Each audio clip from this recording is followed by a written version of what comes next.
What's going on, guys? This is Brian. Welcome back to the channel. Today I'm going to be taking you guys through some of the basics of Studio One. Just a simple video to help you get started on your journey with Studio One from PreSonus. So hope you guys enjoy. Hope this helps somebody out there. And before I get started, just take a second to subscribe to the channel. Make sure you smash that notification bell so you can get a notification every time I post a video. Cool. Let's get into Studio One. All right, so this is Studio One. When you open it up, this is what it looks like. I'm using Studio One Professional, but artists should look similar to this, except it won't have a couple of things like the project page and the show page. So this is what it looks like. Over here, you would have a list of recent files or recent projects that you've worked on. So you will see those here. And then over here, you have your list of recent songs, then your projects from your mastering page, and a list of shows from your show page. So that's what you'll find here. Then over here you've got your selection of what you want to work on. So if you want to work on a new song, if you want to work on a new project for mastering and release, or you want to work on a new rehearsal or performance set, or you want to open an existing file. So that's those 4 tabs over here.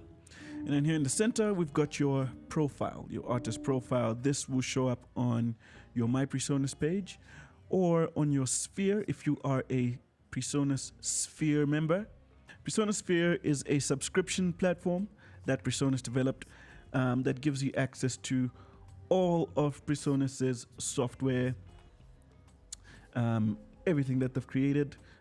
You get access to it, everything, all plugins, all versions of Studio One, Notion, everything. So they give you access to pretty much everything, and you can subscribe for a single month or you subscribe for a year. It's up to you. Very, very cost-effective way to access Studio One's amazing software. It also gives you access to exclusive live streams from different people around the world. It gives you a certain amount of storage. I think it's 30 gigs or something, or 20 gigs or something like that. Gives you a certain number of gigs for cloud storage. It allows you to collaborate with people around the world. It's very, very cool. I did a video on it. I'll drop the link in the description of this video. Go check it out, guys, and maybe consider subscribing to PreSonus Sphere. So yeah, like I was saying, this will be linked to your Sphere or your My PreSonus page. So that's my picture. You can put your picture on there. There's my name there, Brian Lipia, and that's the genre that I usually work on or work in, and a link to my website as well. And then you can configure your audio device. Right now it's using the Studio Live desk right here that's in front of us. Very cool desk as well.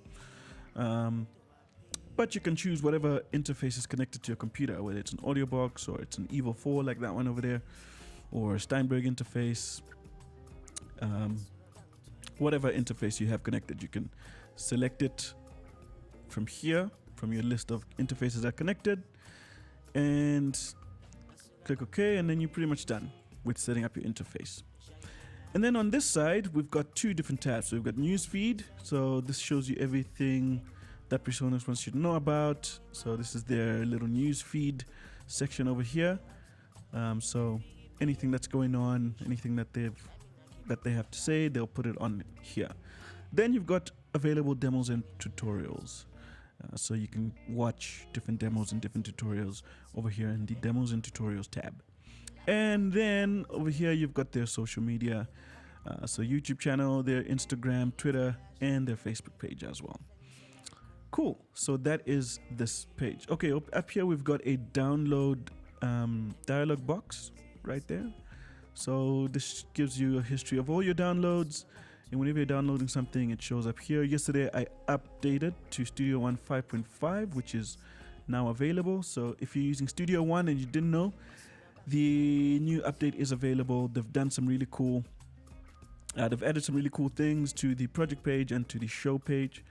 Very, very cool. You guys should check out the video they did on their update. I will drop a link in the description of this video. Sweet. Right, so now let's get started choosing, let's get started with a project from scratch. Right, so let's click on new song. This is the dialog window that comes up when you click on new song. You can either have a empty project and start from scratch, creating from there, or you can use any one of their presets here. So band recording, house techno, podcast production, rock.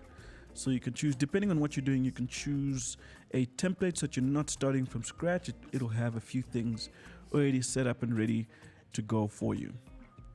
Right, so I'm just gonna select an empty song, but you can choose any one of these depending on what you are doing. Over here on the right, we've got your song title. I'm just gonna title this example 1, and then you can actually navigate to where you want to save this. Studio One does create a specific folder where all your songs are saved, but if you want to save it in a specific place, you want to decide to save things in different places, you can quickly create a folder where you want to save everything and then just put your stuff in there. I'm just gonna leave it in songs, in the songs folder that Persona has created for us. Then there's a few things here that seem to be a bit complicated, but they're not really. Sample rate, that's basically the sample rate for our recording, for our audio. Right now it's on 48 kilohertz, which is what my studio desk here is set to, so it's just matching this desk. You can go either 44 or 48 depending on what interface you're using.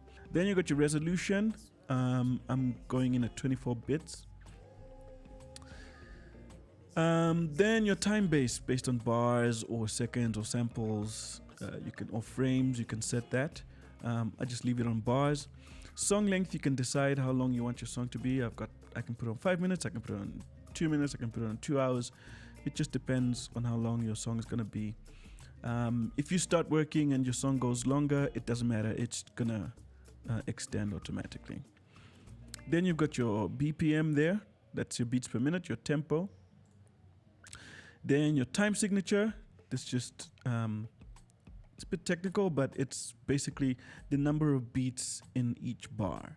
And then your key signature is basically the key of the song that you'll be working in. You can just choose whatever key your song is in. But if you're not recording a song, if you're just doing a voiceover or something like that, none of these things really matter that much. Well, most of them don't matter that much. Right, so once we've decided everything, we just click OK, and then Studio One opens the project for us. Okay, cool. So this is pretty much what it will look like when it's opened. So let's quickly look up here. So remember, these are the different tabs that you can quickly navigate to. Right now we are on a song tab, so I can go to the start. This is just to quickly navigate to the start, or I can go back to my song. Project, that will activate if we're working on a project. Show will activate if we're working on a show as well. And you can send songs to a project page from within Studio One here. Just go there. You can send to Notion. You can add to project. You can add to a show. Cool. And then you got these different tools up here, depending on what you are working on. You got these different tools: eraser, cutter, pencil. All these different really cool tools. And all the way down here, we've got our transporter functions, your loop, your sync on and off, your metronome, your key signature, the key of the song, tempo.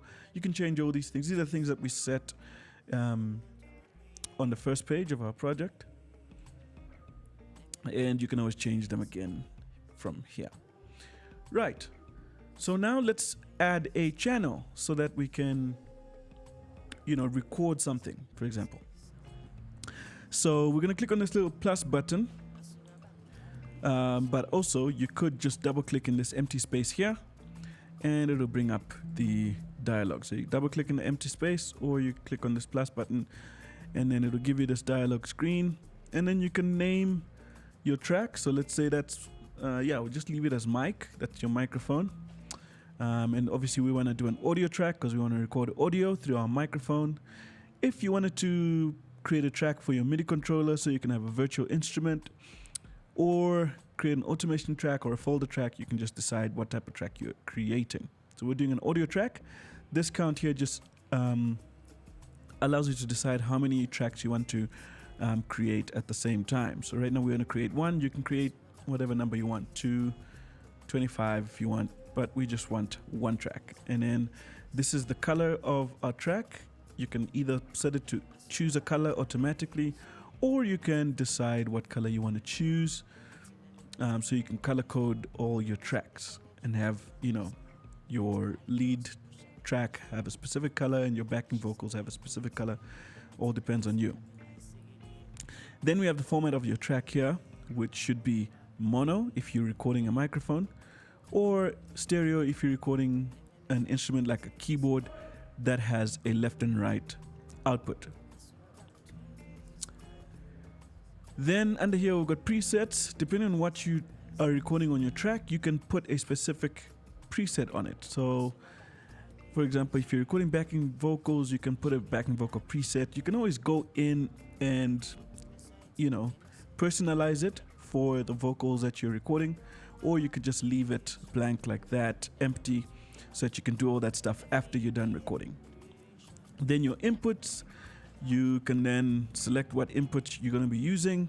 This desk that I'm using has up to 64 inputs, physical inputs on it, and I can map each input to Studio One. Right now I only mapped one, which is this one, input 1. So that's the one I'm going to select. And then for my outputs, it's going to be coming out through my main outputs, my speakers. And then that's it. You just click OK, and the track is created. If it looks like this, where you don't have your on and off, your record button and your monitoring button here, let me just show you what that should look like. You should have these two buttons on here, so that when you press record or you press monitor, they should be showing here. If they're not showing, you're just gonna go over here to this little corner thing here with these 3 lines or 4 lines, and then you're gonna click on your mic there, and you're gonna click on the envelope here. Then it's gonna bring these 2 buttons up. Okay, and that's how you activate and deactivate your track for recording. And then this little button is for monitoring. If you want to hear yourself back in the headphones, that's when you switch that button on. Right, so our track is opened, it's created, and we activate, and we're ready to record something. Once you press record down here, you should be able to see some stuff happening over here. And then you can then go in and edit that and do whatever you want to it. And it's that simple to create a track on Studio One and get started with recording. Cool. Cool. So that's it for today. In my next video, I'm going to show you guys how to edit something that you've recorded. So we're going to record something together, and then we're going to go in and edit it. And we're going to put some effect on it and do a few cool things with it. And then I'm going to show you guys how to export that. So thanks for watching, guys. I hope you guys enjoyed the video. Be sure to tune in next week for another Studio One video on how to work with Studio One. Don't forget to subscribe to the channel and also hit that notification bell so you can get a notification every time I post a video. Thanks for watching, guys. Cheers.